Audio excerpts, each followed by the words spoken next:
Good afternoon from the East Coast of the United States. I picked up a new watch the other day, and I thought you might be interested in seeing this because there aren't too many videos of this watch on YouTube. There really aren't any live videos that I've seen.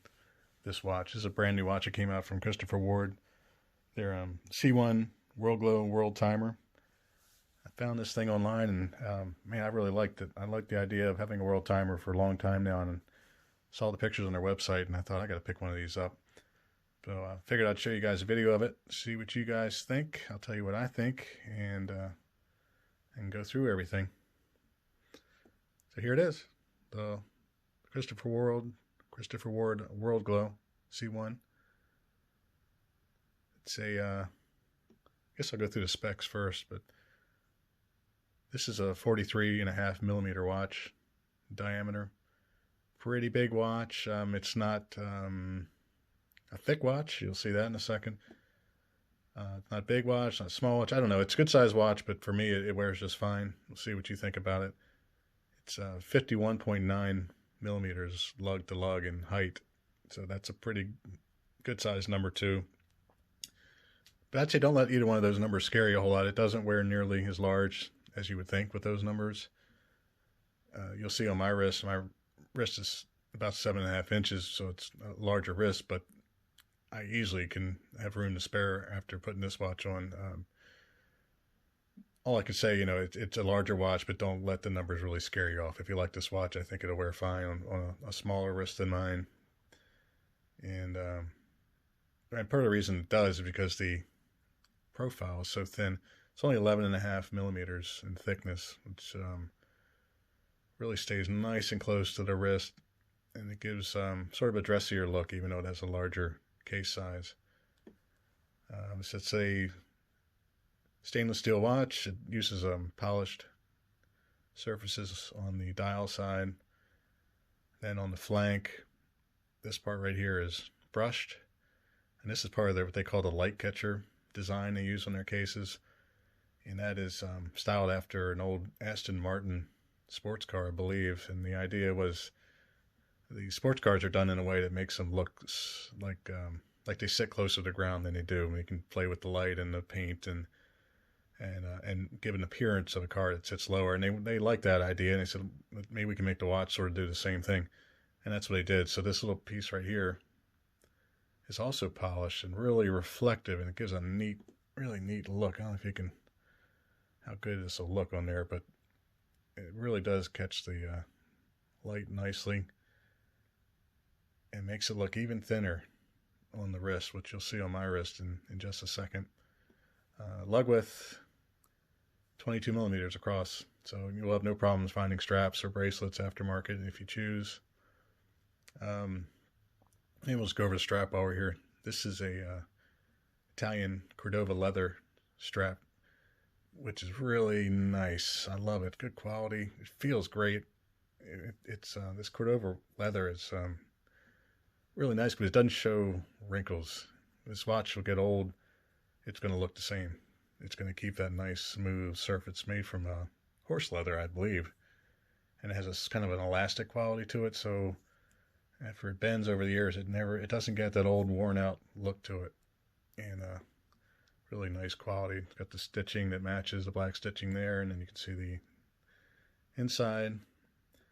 And they use Christopher Ward uses their own deployant clasp, and this is one of the better ones I've seen. It's really similar to Omega, and it's a twin trigger deployant without a minder loop, so this excess strap fits underneath. So it gives a really good, clean look. You don't have those loops, all over the place. It's nice and thin, so it really doesn't create a lot of bulk on the wrist, and it's secure. You're going to have to push. You can't just push one side. You got to do both to get that open. And it's a good sound to it. See if you can hear it. Just a nice, solid click when you close that thing. Onto the back of the case. It is a sapphire crystal display case back.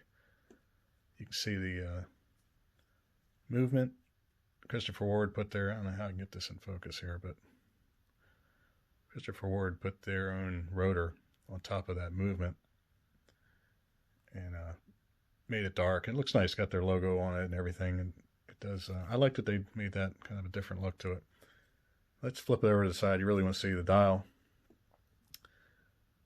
Everything you see in white here is loomed. So, with the exception of the city names and country names on the outside, everything else, including the 24-hour bezel, is loomed. And that loom is painted on a, it's kind of a layered sapphire crystal surfaces in there. So you have the looms on the bottom layer, and then the black parts and the logo and everything is on the next layer up. And then, of course, the outside is the sapphire crystal that has to get. So it's getting through all these different layers of crystal to get to you, but you won't have any problem seeing it. How does this work? It works like most world timers, if you've seen any others. If I can get you a good view here. It's a pretty reflective watch. Just me, if I had one complaint about that, when you're outside, look how it catches that light. It's pretty reflective, but it does look nice. So the way this works is it's set to my home time here on the East Coast, and you can look at any city in the entire world, the 24 time zones, and see what time it is at a glance. And you can use this to travel with. If you're a business person, you're dealing with people from Europe or wherever, you can look over and I can look down here and see that it's sometime between 7 and 8 in London right now. Here at home, it's 2:20, and you can see that New York is set to between 14 and 15. So this is set to my home time zone. When you travel, let's say I'm going to Los Angeles. Well, let me show you how it works before we get into that. This is an automatic movement. The way you wind it, you leave the crown in. It's not a screw down crown. So you just turn that clockwise, and that winds it up. I'm trying. I think I wrote down somewhere something. I think a 60-hour power reserve. I'll have to check on that. 42-hour. Sorry, I wrote that down. I couldn't remember. 42-hour power reserve, and this thing is fully charged. When you pull the crown out, just two things. You can rotate the 24-hour bezel by going clockwise, and you can rotate this little wedge by going counterclockwise. So let's say, I'm traveling to Los Angeles from New York. I can leave it set just like it is. This will be set on my home New York time, and this wedge, I can turn and highlight any city I want. So I'll go there and I'll highlight Los Angeles. And now when I glance down, I can use that to tell me what time it is. That it's around 11:30 in Los Angeles. And if that's the way I choose to do it, I can leave this on my New York home time. The other way to do it would be to set the hour minute hand to Los Angeles and rotate the 24-hour bezel. So you do that by turning it clockwise.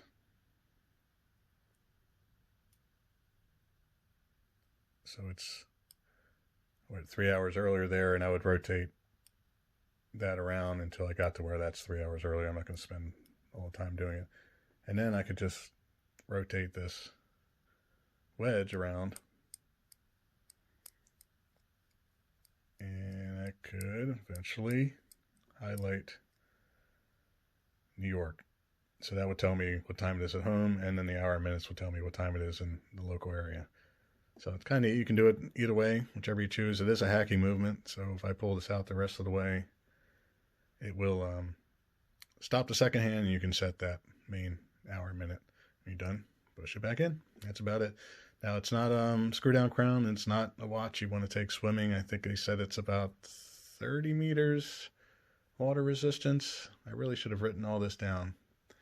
Somewhere I had this somewhere. But either way, I think it's maybe 30 meters of water resistance, which means don't take this swimming. Don't take this in the shower. It's really meant to handle rain, splash. You can rinse it off real quickly, but I wouldn't do anything more than that.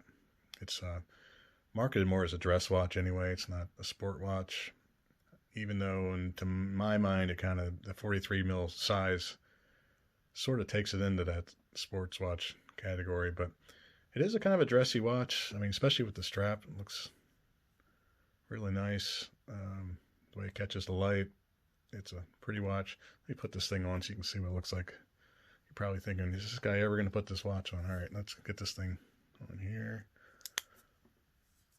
There you go. So that's, again, my wrist about 7.5 inches. I have a larger wrist, but I mean, I think you can see it's not overpowering my wrist at all.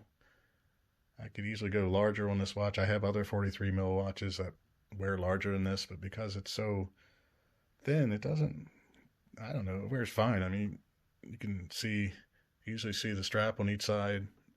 The lugs aren't overhanging my wrist. The lugs are really thin anyway, so it's not the kind of thing you notice. And of course the strap pulls straight down. I guess I should have shown you that.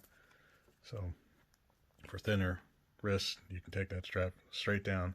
You see how the lugs, the lug holes are about maybe 2 millimeters in on each side. They're not right on the edges of those lugs, so again, it helps it to wear better on a smaller wrist than you would think it would. And there you go. That's how it looks. I really like it. It's a neat watch. It's a fun watch to have.